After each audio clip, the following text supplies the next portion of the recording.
Já te convido a abrir a tua Bíblia, por gentileza, na primeira carta de João, capítulo de número 3, primeira carta de João, capítulo 3, a partir do versículo 4. Nós estamos dando continuidade à nossa série de mensagens na primeira epístola de João. Já perdi a conta, eu acho que é o 7º sermão, se não me engano, 7º, 8º, 6º, não sei. Todos os sermões estão lá no nosso canal no YouTube, tá, gente? Se você perdeu algum aí da série de 1 João, estão todos lá, tá bom? É interessante você acompanhar. Quero cumprimentar os irmãos que estão aqui, alguns fazia um tempo que eu não via, e também aqueles que estão nos visitando, primeira vez aqui na base. Muito obrigado, privilégio, uma alegria ter você aqui conosco.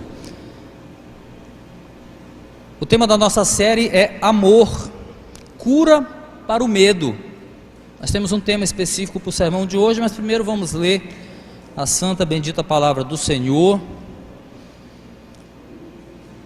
1 de João capítulo 3, versículos 4, 5 e 6, eu vou ler na Nova Versão Internacional, na NVI, tá? Se você não tem essa versão, vai estar aqui, gente, no telão?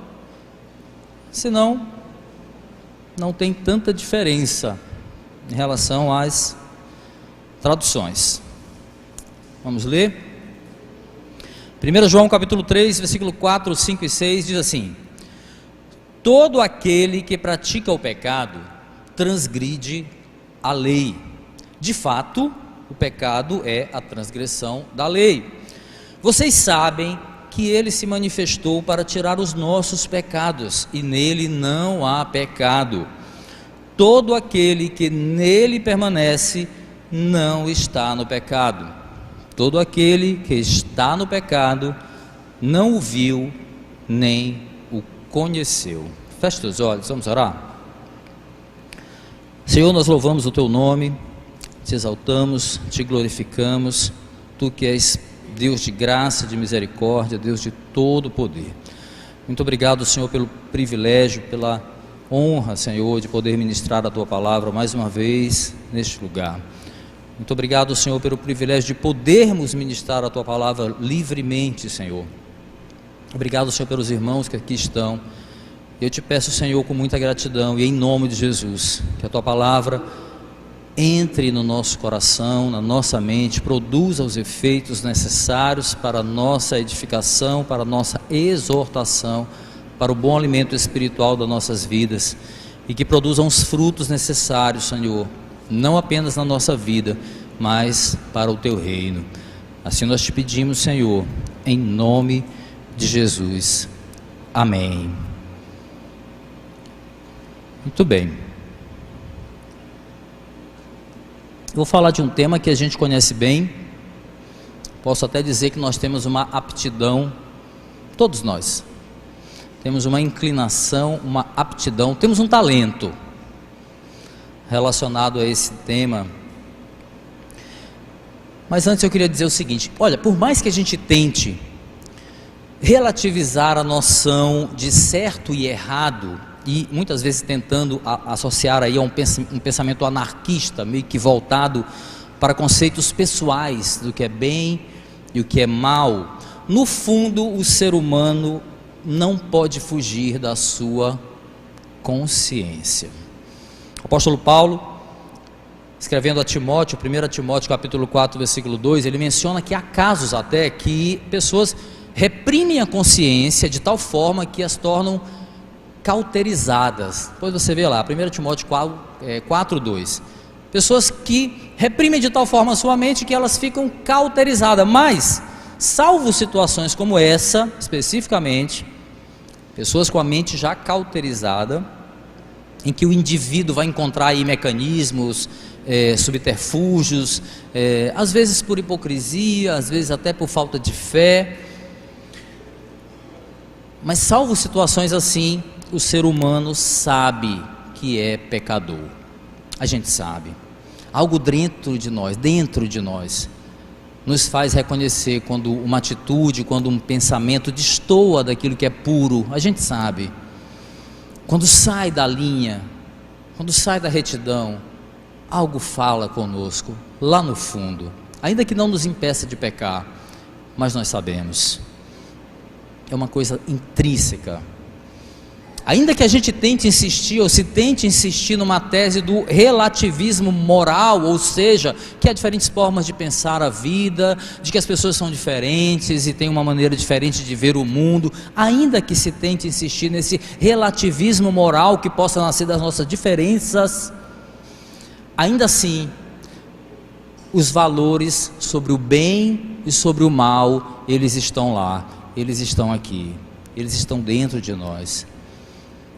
E apesar da nossa herança caída, herança lá adâmica, Deus, em sua misericórdia, em sua infinita graça, concedeu ao homem um senso moral.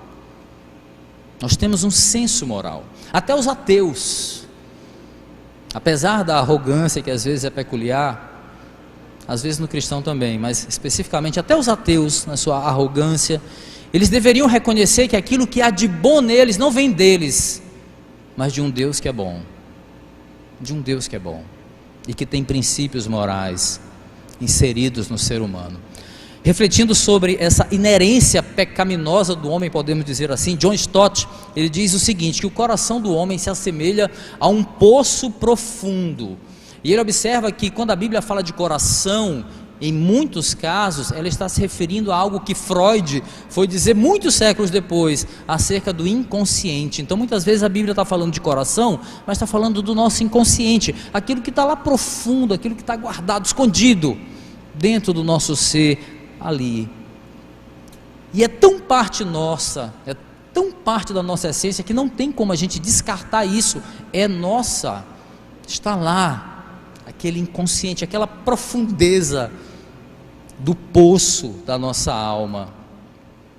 Na base desse poço aí, John Stott vai dizer que repousa, não se assuste, ele diz que repousa uma lama espessa, fora do alcance da vista, uma lama que muitas vezes nós nem nos damos conta que ela está lá. Às vezes na superfície do poço, até numa certa profundidade, a água está límpida, a água está cristalina, mas basta que uma ventania das nossas emoções balance essa água aí, quando a ventania das tribulações, quando a ventania da nossa realidade, do mundo, mas sobretudo a ventania das nossas emoções, balançam a água e vai fervilhar essa poluição que está lá no fundo do poço.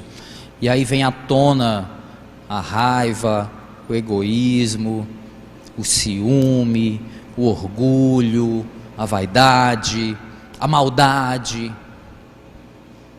Vem à tona toda aquela poluição que está lá no fundo e que aparece quando bate o vento na água, que muitas vezes está limpa, mas é superficial. E aí de repente a gente vê como nós temos um potencial para o mal. Ficamos perplexos até. Berkhoff, ele diz que, entre outros conceitos, ele diz que o pecado é um mal moral. Sim, o pecado é um mal moral, e sempre é um mal, mas nem sempre o mal é pecado. É bom que a gente entenda isso. Dá um exemplo, uma enfermidade pode ser um mal, mas não necessariamente um pecado. Mas o pecado, ele é sempre uma ferida moral, é um deslize do caminho reto, é um deslize fora da reta, é um deslize fora do caminho, ou no caminho oposto ao caminho do bem. É por aí o pecado. E a gente vai se aprofundar mais quando a gente expor aqui o resto do texto, no nosso caminhar de hoje. Para John Stott, para o apóstolo João, para os demais apóstolos, e para todos aqueles que defendem a sã doutrina, só há um antídoto capaz de tornar puro um coração essencialmente, naturalmente poluído, que é o coração do homem. E esse antídoto é Jesus, Jesus Cristo. E aí nesse ponto, a verdade do nosso pecado do que a cruz, nada mais revela a gravidade do nosso pecado do que a cruz. Meus irmãos, a imagem de Jesus agonizando na cruz, desfigurado, é a expressão horrenda do nosso pecado. Não foi a ambição de Judas, não foi a covardia de Pilatos, não foi a conspiração dos sacerdotes judeus que levaram Jesus para o Calvário. Foi o quê? Foi o nosso pecado. Foi o nosso pecado. Lembrar da imagem de Jesus na cruz deve causar vergonha em nós. No nosso texto de hoje, João escreve de maneira muito franca, sem meias palavras, aos cristãos do seu tempo e aos cristãos de todos os tempos, a fim de despertar neles uma consciência muito clara do pecado e uma consciência muito clara da dependência que nós temos da obra redentora de Cristo na cruz.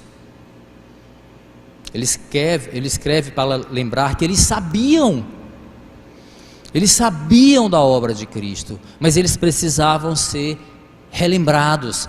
Ele precisava ressaltar isso, que não fosse a obra do Senhor na cruz do Calvário, não fosse Jesus tomar sobre si a nossa culpa, não haveria caminho de reconciliação com Deus, um Deus que é santo, logo incompatível com o pecado.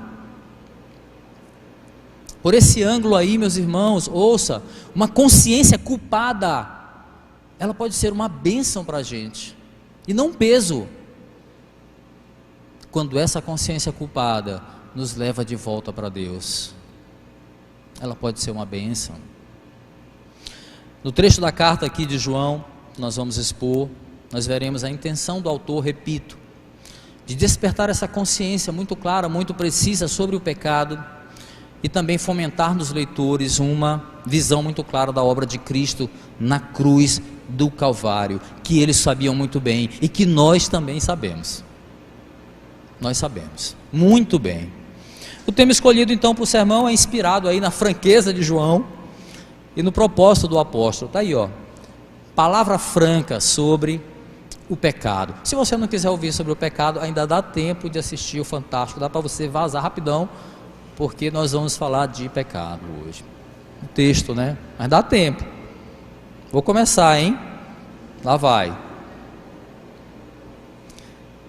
Nos 3 versículos aqui que nós vimos, meus irmãos, nós vamos abordar 3 aspectos, tá? Sobre o pecado. Sempre lembrando que uma consciência culpada pode ser uma bênção, se ela nos levar de volta para Deus. 3 aspectos sobre o pecado à luz de 1 João capítulo 3, versículo 4 a 6. O primeiro, o pecado nos torna um fora da lei. Segundo, o pecado nos torna dependentes da cruz. Em terceiro, o pecado nos torna desconectados de Cristo. Vamos junto? Primeiro passo, o pecado nos torna um fora da lei. Olha o que diz o versículo 4, acompanha comigo. Deixa a tua Bíblia aberta aí, tá? No capítulo 3 de 1 João. Versículo 4 diz: todo aquele que pratica o pecado transgride a lei. De fato, o pecado é a transgressão da lei.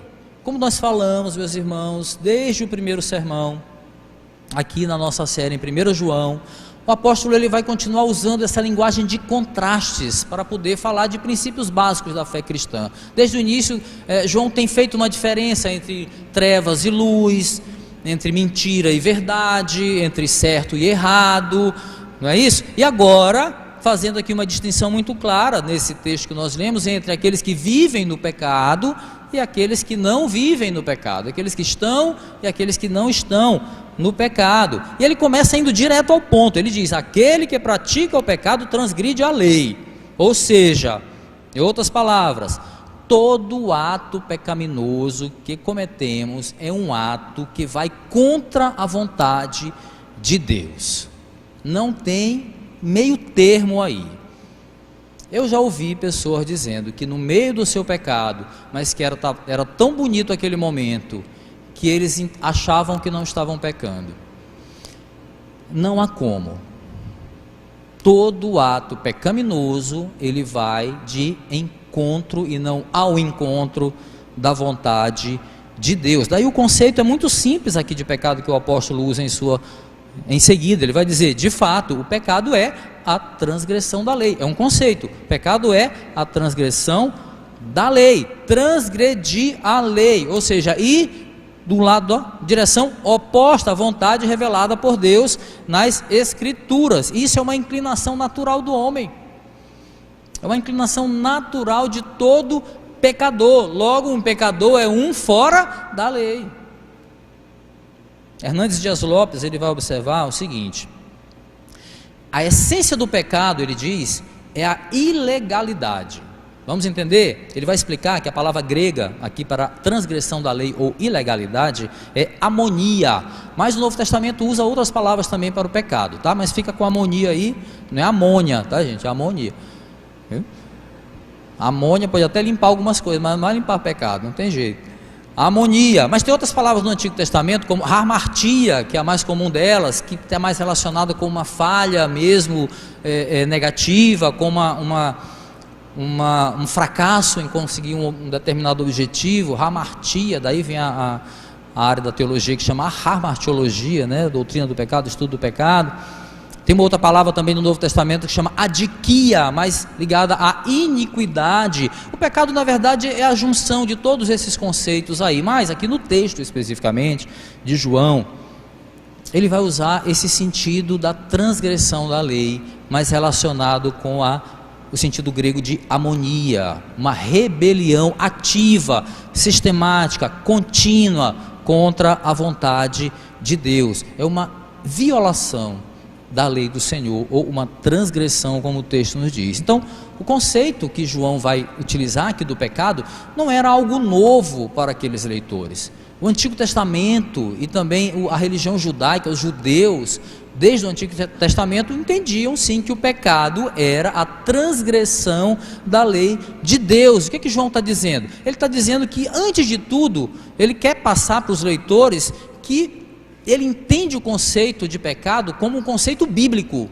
Ele entende o conceito bíblico de pecado. É isso que ele está usando. Ele busca as Escrituras e diz: o conceito de pecado é esse aqui. Para ele tem valor buscar nas Escrituras um conceito que aqueles irmãos poderiam entender. É uma valorização das próprias Escrituras. E aí o problema, trazendo para a nossa realidade, é que muitas vezes relativizar o pecado nas igrejas, muitas vezes é falta de zelo pelas Escrituras. É falta de cuidado com o que a Bíblia diz a respeito do pecado. Nós confundimos às vezes um conceito que é politicamente correto com um conceito bíblico, com os padrões bíblicos, repassados para o Senhor, explicitamente revelados pelo Senhor por meio das Escrituras.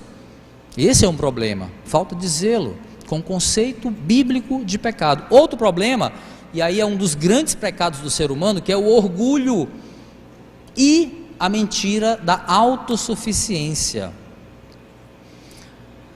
Vou dizer uma coisa para vocês: você acha que eu não tive os meus dilemas pessoais com as Escrituras?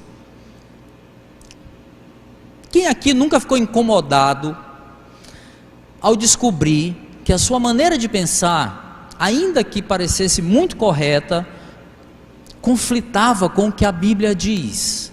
Ninguém nunca foi incomodado com isso? Gente, mas eu não concordo com isso aqui, eu penso diferente. O que a Bíblia está me dizendo que é, eu acho que não é. E dá aquele conflito, aquele incômodo. Eu já senti isso. Não sei se você já sentiu, mas talvez alguém aqui já tenha sentido isso. A grande questão aqui, meus irmãos, é: no fim das contas, nós ficaremos com o que nós pensamos ser correto, ou o que a Bíblia diz que é correto?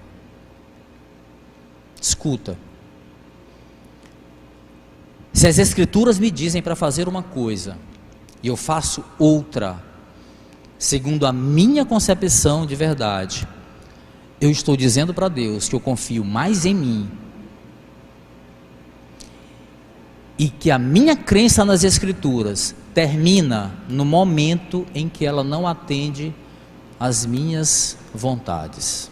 Vou repetir: se as Escrituras me dizem para fazer alguma coisa, e eu faço outra coisa, segundo o que eu acho que é certo, Eu estou dizendo para Deus que eu confio mais em mim, mesmo que a minha crença vá contra as Escrituras. Eu estou dizendo que a minha crença na Bíblia, ela termina no momento em que ela fere os meus interesses. Você vai entender melhor se não entendeu, porque foi claro, né? Nesse ponto aí, meus irmãos, é que o pecado se torna um sinônimo de anarquia. E anarquia não significa dizer que nós vivemos à margem da lei. Anarquia significa dizer que não é que não exista a lei, ou que não tenha uma lei, mas uma afirmação de uma vontade individual, contrariando a lei que Deus diz do que é correto e o que não é correto. O anarquista, ele olha para a sua vontade. O anarquista e o pecado tem uma relação muito próxima com isso. Um outro conceito é uma recusa deliberada de viver de acordo com os padrões revelados nas Escrituras. Padrões acerca do que é correto e acerca do que não é correto. Meus irmãos, nós não podemos viver assim. Se nós somos cristãos, nós não podemos viver assim. Ou nós vivemos as Escrituras, crendo que Deus é o Senhor da verdade, ou eu rasgo a minha Bíblia e vou seguir os padrões que o mundo está me dizendo para seguir. Ou eu vivo as Escrituras, crendo que o meu Senhor é que é o dono da verdade, ou eu rasgo a minha Bíblia e sigo outros padrões. Aí eu tenho um testemunho pessoal, caso você queira usar aí para a sua reflexão. Quando eu olhei, meus irmãos, friamente para a minha vida, quando eu olhei corajosamente para o meu passado, antes de Cristo, quando eu analisei aonde os meus passos, aonde os meus conceitos, aonde os meus preconceitos, aonde as minhas conclusões, os meus pensamentos, as minhas atitudes me levaram, quando eu analisei isso,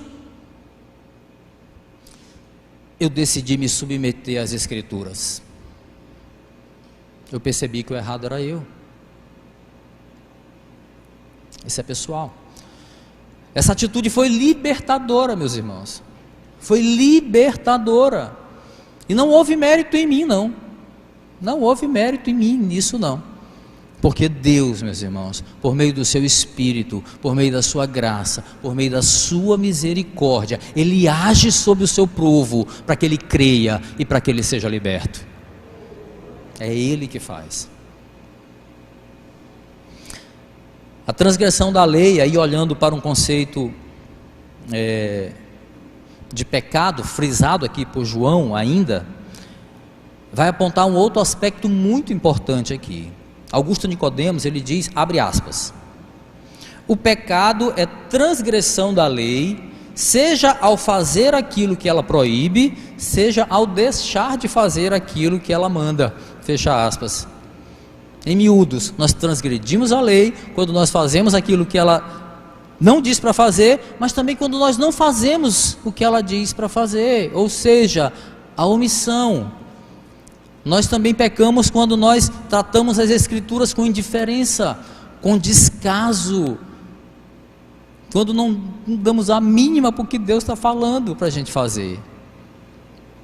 Também pecamos. E aqui é muito importante que a gente não perca o contexto. João está condenando, conclamando aqui os leitores, não apenas para fazer uma autorreflexão da própria atitude deles, mas ele está refutando o ensino de falsos mestres que estavam infiltrados na igreja. A gente já falou muito sobre isso. É um rebate a ensinos heréticos desses falsos mestres que relativizavam o pecado, banalizavam as Escrituras. Eles diziam que o pecado não era importante, eles tratavam a lei de Deus com indiferença. Por quê? Porque eles colocavam o conhecimento do homem, um conhecimento humano especial, ou um autoconhecimento, acima, ou mais importante que levar uma vida reta, segundo os preceitos das Escrituras. Então é muito importante perceber que João também está refutando essa apatia que nós temos muitas vezes com o que a Bíblia diz para eu fazer. Não é comigo. Não é comigo. A Bíblia diz muito claro, se eu sei que eu devo fazer o bem e não faço, eu estou pecando. A omissão Então João refuta esse engano ao passo que ele alerta a igreja para atentar para a lei do Senhor, para as Escrituras, que embora não nos garanta a salvação, porque só Cristo faz, mas as Escrituras lançam luz sobre o nosso pecado e nos mostra quem nós somos.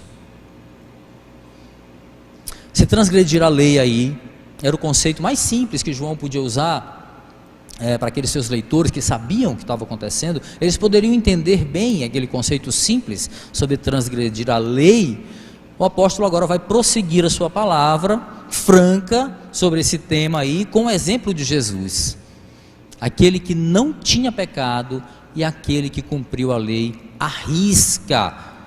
Sim, meus irmãos, o pecado nos torna dependentes da cruz. Olha o que diz o texto no versículo 5. Vocês sabem que ele se manifestou para tirar os nossos pecados, e nele não há pecado. No início do capítulo 3, quem estava aqui no domingo passado, Davi pregou, João estava ressaltando como a obra de Cristo seria completa na nossa vida na volta de Jesus. Então essa completude que nós viveremos, essa glória completa na volta de Cristo. Mas agora ele deixa de falar do Cristo que virá para falar do Cristo que veio, para o Cristo que veio e completou a sua obra redentora na cruz, que nos libertou do pecado. Essa obra aí era de conhecimento dos leitores. João vai dizer: vocês sabem que ele se manifestou para tirar os nossos pecados. No seu evangelho, João destaca as palavras de João Batista, que resume o propósito da vida de Cristo. João capítulo 1, versículo 29. Vejam o Cordeiro de Deus que tira o pecado do mundo.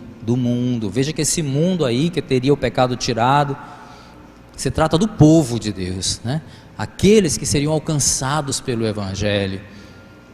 E essa manifestação de Jesus com o propósito de tirar os nossos pecados, ou tirar os pecados do mundo, não se trata, meus irmãos, de fazer vista grossa para o pecado, não. Se trata em se fazer pecado por nós. Esse era o propósito de Cristo. Isso significa não apenas pagar o preço pela culpa, não é apenas isso, mas quebrar o poder, não era um ato momentâneo, mas quebrar todo o poder condenatório do pecado sobre a vida do seu povo. Nesse ponto bem aí, João nos mostra o quanto nós somos dependentes da cruz, da obra redentora de Cristo, ou em outras palavras, como nas palavras de Paulo aos Romanos, capítulo 6, versículo 6, Romanos 6,6, escuta, diz assim, pois sabemos que o nosso velho homem foi crucificado com ele, para que o corpo do pecado seja destruído, e não mais sejamos escravos do pecado. Enquanto falsos mestres ali naquele tempo, e isso também acontece hoje, colocavam que a busca pelo conhecimento humano, que a valorização do homem, ou uma busca de um conhecimento especial, era a única forma para estarmos mais próximos de Deus. João vai refutar dizendo que o único conhecimento que leva a Deus é o conhecer a Cristo, e conhecendo-o, não vivemos mais no pecado. E aí João vai completar a sentença aqui frisando, porque nele não há pecado. E essa frase aí ressalta, meus irmãos, o sentido sacrificial da obra de Jesus. É muito importante que a gente entenda isso. Vamos entender melhor. De acordo com o sistema sacrificial do Antigo Testamento, você deve saber, um cordeiro perfeito era sacrificado no templo para expiação dos pecados do povo. Então um cordeiro perfeito era sacrificado pelo pecado. Jesus, o Cordeiro de Deus, que tira o pecado do mundo, que viveu retamente, sem mácula, sem pecado, ele então é sacrificado na cruz, se fazendo pecado e substituindo ali a nossa culpa, e por isso nós somos perdoados, por isso nós somos redimidos. Nós vimos lá 1 João capítulo 2,2, quando pregamos o texto, um tempo atrás. Ele é a propiciação pelos nossos pecados, não apenas pelos nossos pecados, mas pelo pecado de todo mundo, né? Diz o texto, 1 João 2, versículo 2. O Cordeiro Imaculado de Deus toma sobre si as nossas transgressões, toma sobre si os pecados do mundo, ou seja, de todos aqueles que creem no Evangelho, e assim nós podemos olhar para a cruz e ter a certeza que nós estamos salvos da punição eterna. Aleluia. João escreve para os irmãos frisando: vocês sabem o que Cristo fez na cruz. É como se ele estivesse dizendo assim: valorizem isso, não negligenciem tamanho sacrifício, se envergonhem todas as vezes que vocês pecarem, e se pecarem, se arrependam diante do Senhor, aquele que morreu na cruz para tirar o pecado de vocês. Ou com outras palavras, aqui do apóstolo Pedro agora, 1 de Pedro, capítulo 1, versículo 18 e 19, ele diz assim: pois vocês sabem que não foi por meio de coisas perecíveis como prata ou ouro que vocês foram redimidos da sua maneira vazia de viver, que lhes foi transmitida por seus antepassados, mas pelo precioso sangue de Cristo, como de um cordeiro sem mancha e sem defeito. Louvado seja Deus. As palavras de João, de Paulo, de Pedro são alento para nós, meus irmãos. Alento para nós, réis pecadores e merecedores da graça. Para aqueles que estão em Cristo, pela fé, Deus já não leva mais em consideração a ação condenatória do pecado. Nós somos dependentes da cruz. Romanos capítulo 8, versículo 1, e 2, portanto agora já não há mais condenação para aqueles que estão em Cristo Jesus, porque por meio de Cristo Jesus, a lei do Espírito de vida me libertou da lei do pecado e da morte. Aleluia. Se antes nós estávamos mortos no pecado, como diz Efésios capítulo 2, versículo 1, agora nós temos vida em Cristo. Aleluia. O pecado nos torna dependentes dessa obra maravilhosa, redentora do Senhor na cruz. Sem ela, meus irmãos, não alcançaríamos o perdão. Sem ela, Deus continuaria nos vendo como escravo, mas Ele não nos viu assim. Ele nos viu com amor, com graça e misericórdia, apesar de pecadores. Aleluia. O que vale para nós aqui, meus irmãos, é um entendimento, e a palavra é franca, de que toda vez que um filho de Deus, estou falando com os crentes, toda vez que um filho de Deus peca, ele está se levantando contra a obra de Jesus na cruz do Calvário, mostrando ou que ele não entendeu, ou que está falhando em valorizar o sacrifício do Senhor na cruz. Ou é falta de entendimento, ou é falha de não valorizar. Nossa natureza pecaminosa é complicada, meus irmãos? Nos faz esquecer a dimensão da obra de Cristo na cruz. Parece que passou. Eu já ouvi muita gente dizendo assim, que não consegue assistir as cenas do filme Paixão de Cristo, do Mel Gibson. Dizem assim, eu não consigo resistir e ver o sacrifício de Jesus ali e tal. Mas a gente consegue esquecer da cruz quando a gente peca. Mas a cena do filme a gente não consegue ver. A palavra é franca, meus irmãos. A palavra é franca. O nosso pecado, meus irmãos, meus queridos, demandou de Deus, do Pai, um plano de redenção. Nosso pecado.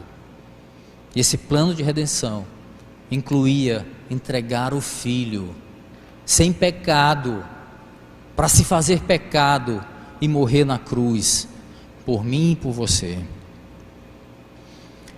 Nós não podemos continuar ignorando esse sacrifício. Não podemos. Jesus veio com uma missão e Ele completou, e essa missão foi destruir a obra do diabo, tirar o poder condenatório do pecado sobre nós. O pecado, é muito importante que a gente entenda isso para ir para o versículo seguinte. O pecado, ele é a antítese de tudo relacionado com o reino de Deus. Existe aí uma oposição incompatível, inconciliável de Cristo com o pecado. São inconciliáveis.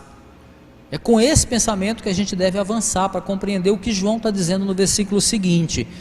O pecado nos torna desconectados de Cristo. Olha o que diz o versículo 6. Todo aquele que nele permanece não está no pecado.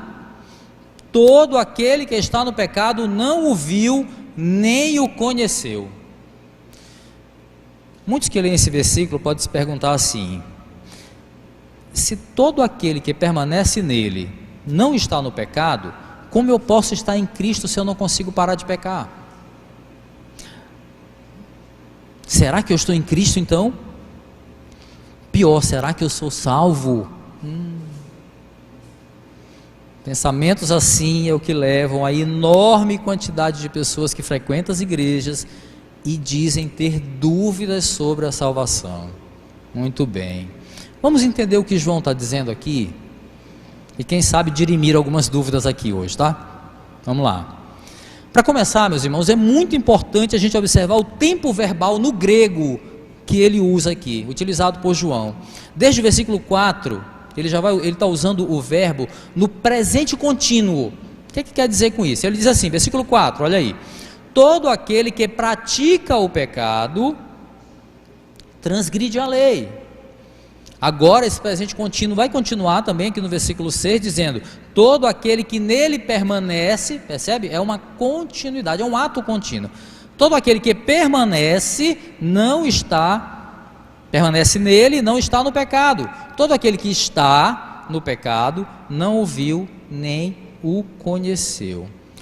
Por força desse entendimento, desse ato contínuo, ou desse presente contínuo, que é o termo grego que ele vai utilizar lá, a gente pode parafrasear o versículo 6 da seguinte forma, olha, vê se clareia: toda pessoa que permanece continuamente nele, não vive pecando, por hábito. Todo aquele que está em uma vida de pecado, não o viu, nem o conheceu. Clareou? Meus irmãos, sobre essa nossa luta diária aqui, contra o pecado, Paulo vai escrever à igreja de Roma, aos romanos, para alertar que Cristo morreu na cruz para nos retirar da morte do pecado. Logo, não existe coerência em continuarmos a manter práticas pecaminosas na nossa outra vida. A nossa nova existência é estarmos em Cristo e mortos para o pecado. Olha o que diz Romanos capítulo 6, versículo 11 e 12, escuta.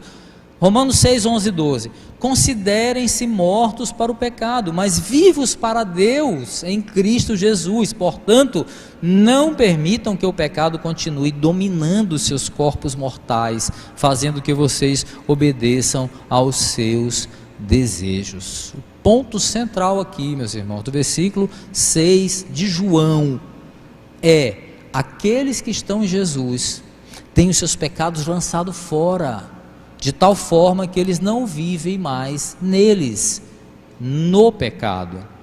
Há uma diferença crucial, muito importante, entre cometer pecado e cometer pecado habitualmente, ou viver no pecado, como a tradução da NVT, a nova versão transformadora, traduz assim: aqueles que vivem no pecado. Então há uma diferença entre cometer pecado e cometer habitualmente, continuamente, sistematicamente. Aqueles que vivem uma vida no pecado, ou seja, que sentem-se melhor relacionando-se com o pecado do que se relacionando com Deus. Os que se sentem melhores relacionando-se com o pecado do que relacionando-se com Deus são apenas pecadores, mas não são filhos de Deus. E aí, meus irmãos, duramente João vai falar, sem meias palavras. Olha o que está no versículo 8 aí do mesmo capítulo 3. 1 João capítulo 3, versículo 8 e 9, ele diz: aquele que pratica o pecado é do diabo. Lembra do tempo contínuo, tá? Pratica o pecado é do diabo, porque o diabo vem desde o princípio. Para isso, o Filho de Deus se manifestou, para destruir as obras do diabo. Todo aquele que é nascido de Deus não pratica pecado, porque a semente de Deus permanece, ato contínuo, nele. Ele não pode estar no pecado, porque é nascido de Deus. Aleluia. Como previne o título, meus irmãos, do sermão, a palavra de João sobre o pecado aqui, ela é franca, ela é clara, ela não tem meias palavras. E se essa palavra incomoda, se ela está te incomodando, aí você está com raiva desse pastor, eu nunca mais volto nessa igreja, é porque o Espírito Santo está aí. E nós não podemos ignorar o incômodo que o Espírito e a palavra nos traz. Agora, se a palavra incomoda, mas nós permanecemos vivendo no pecado, nós devemos questionar em quem de fato nós permanecemos. Porque todo aquele que nele permanece não está no pecado. Todo aquele que está no pecado não o viu, nem o conheceu, como diz aí, 1 João capítulo 3, versículo 6. Nós já aprendemos aqui, meus irmãos, Jesus, ele é a antítese do pecado, ele é o contrário disso, não pode haver compatibilidade aí.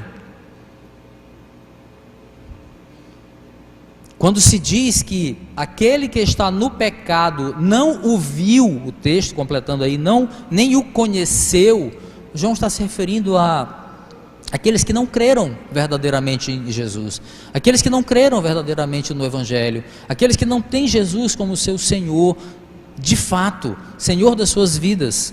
Logo, não estão reconciliados com Deus. Evangelho de João capítulo 14, versículo 7, o próprio Jesus diz: se vocês realmente me conhecem, conheceriam também o Pai. Já agora vocês o conhecem e o têm visto. Jesus está apontando para si, ó. Jesus estava falando com os apóstolos aqui nessa hora, nesse texto, quando ele disse essas palavras. Ele está dizendo: quem conhece o Filho, deveria conhecer o Pai. Jesus é a personificação do Pai no Filho. Para nós, meus irmãos, esse ver e esse conhecer, já que não estamos vendo ao Senhor, ele tem um sentido de crer, de servir, de submeter-se a Ele. Compreender as palavras de João, meus irmãos, é muito importante. Mas não significa dizer que nós não cometeremos mais pecado. Não é isso. Mas aqueles que permanecem em Cristo, eles não vivem no pecado. Afinal, nós vivemos para Cristo e não para o pecado. Ou não? Ufa, né, pastor? Ufa, agora, me aliviou total. Então quer dizer que o pecado que eu cometo de vez em quando não significa dizer que eu não esteja conectado com Cristo. Então aquele pecado que eu cometo eventualmente não quer dizer que eu estou desconectado de Cristo. Que alívio, hein? Meus irmãos, nós devemos ter muito cuidado com esse tipo de pensamento, mas muito mesmo. As palavras de João têm que ser explicadas, e essa é a minha obrigação, para ter um correto entendimento. Mas as palavras de João não podem ser atenuadas. O que eu estou querendo dizer? Que existe uma incompatibilidade entre o pecado e a vida cristã. Nós não podemos ser tolerantes com o pecado. Não podemos ser flexíveis, mesmo que se trate de um pecado ocasional. Entenderam a diferença? Porque ele já veio, e a imagem do nosso Cristo na cruz deve ser motivo de vergonha, mas também de louvor e agradecimento pela obra redentora do Senhor. Eu quero concluir dizendo o seguinte, meus irmãos. João, ele está falando desde o início da sua carta. A gente está vendo aqui quantas exortações. Ele está falando desde o início da prática cristã. Com termos fortes ele vai usar aqui, sem meias palavras. Ele vai dizer que a vida que nós levamos é o que vai revelar, não as nossas palavras, não a roupa que nós usamos, mas a vida que nós levamos é que vai dizer de que lado nós estamos, nos contrastes que ele está fazendo o tempo inteiro desde o início da carta. O que tem regido a nossa vida? São os padrões do mundo ou são os padrões das Escrituras? Se vivemos para transgredir a lei, e João no versículo 4 diz que o pecado é transgredir a lei, nós vivemos para o pecado. Se a nossa vida é um eterno transgredir a lei, nós vivemos para o pecado. Mas, glória a Deus por esse mais, se nós lutamos todos os dias contra o pecado, se nós buscamos no Senhor o escape que Ele nos promete para vencermos as tentações, se quando cairmos nós buscamos nos arrepender diante do Senhor, o próprio João vai nos dizer que nós temos um intercessor junto ao Pai, nós temos um advogado junto ao Pai, o mesmo que morreu na cruz e levou consigo os nossos pecados que nos condenavam. Aleluia, glória a Deus por esse mais. Nele nós não estamos mais mortos, meus irmãos, em pecado, mas nós temos vida em abundância, abundante porque ela é eterna. Aleluia, vida em abundância, ato contínuo aí, né, gente? O verbo nas palavras de João vai diferenciar aqueles que vivem pecando naturalmente, por hábito, daqueles que vivem de maneira reta, justa, mas às vezes sucumbem ao erro, ao engano, mas depois se arrependem genuinamente. Ele diferencia isso. A doutrina de João aqui vai mostrar quão errada estava aquela doutrina daqueles falsos mestres que banalizavam o pecado, que descartavam as Escrituras, que desdenhavam da lei do Senhor. João ensina seus leitores, meus irmãos, e a nós, a olhar para Cristo, a olhar para a cruz, onde Cristo, sem pecado, se fez pecado para tirar o nosso pecado, para tirar o pecado do mundo. João aponta para o Mestre, para a vida reta que ele levou, mas também que ele nos ensinou a andar assim, nos ensinou a levar também uma vida reta. Para isso nós temos as Escrituras.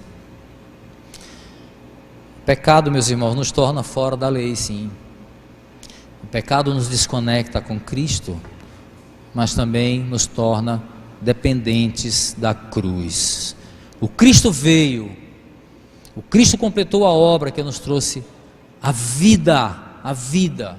O que nos resta é viver de acordo com a nova vida que nós recebemos dele, honrando esse sacrifício, honrando o precioso sangue do Senhor derramado na cruz. Amém.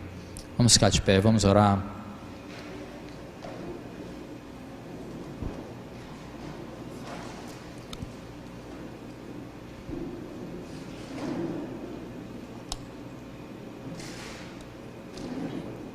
Ó Deus, maravilhoso, maravilhosa e preciosa é a Tua palavra. As palavras que muitas vezes parecem ser duras no nosso coração, são palavras que salvam, são palavras que trazem alento, quando lembramos quem nós somos em Cristo, quando lembramos da obra do nosso Senhor. Deus, que todas as vezes que estejamos a ponto de pecar, deliberadamente, por alguma fraqueza, por algum engano, Senhor, que a imagem do nosso Salvador na cruz preencha o nosso coração e a nossa mente, para nos ajudar a não fazer, a não pecar. Nos ajuda a honrar, a dignificar tamanho sacrifício, tamanho amor. O Senhor nos ajuda a, todas as vezes que entendermos que a nossa vontade, o nosso pensamento, por melhor que possa parecer, por mais politicamente correto que possa parecer, mas se estiver contra as Escrituras, nos ajuda, Senhor, a entender, por meio do Teu Espírito, que a Tua palavra é que é verdade, e que é vida, e que é luz para os nossos caminhos, não os nossos conceitos, não os nossos preconceitos. Nos ajuda, Senhor. Abra os nossos olhos para a verdade, Deus, porque o mundo está aí para escancarar a mentira para nós e para o Teu povo. Nos ajuda, Senhor. Reconhecemos a nossa fraqueza e por isso reconhecemos que precisamos do Senhor. Te louvamos porque muitas vezes a consciência culpada, que parece trazer um peso, pode ser uma bênção quando ela nos levar para Ti de volta, quando ela nos aproxima da Tua graça. Muito obrigado, Senhor. Continua nos conduzindo, continua nos direcionando na Tua palavra. É o que nós te pedimos, em nome de Jesus. Amém e amém.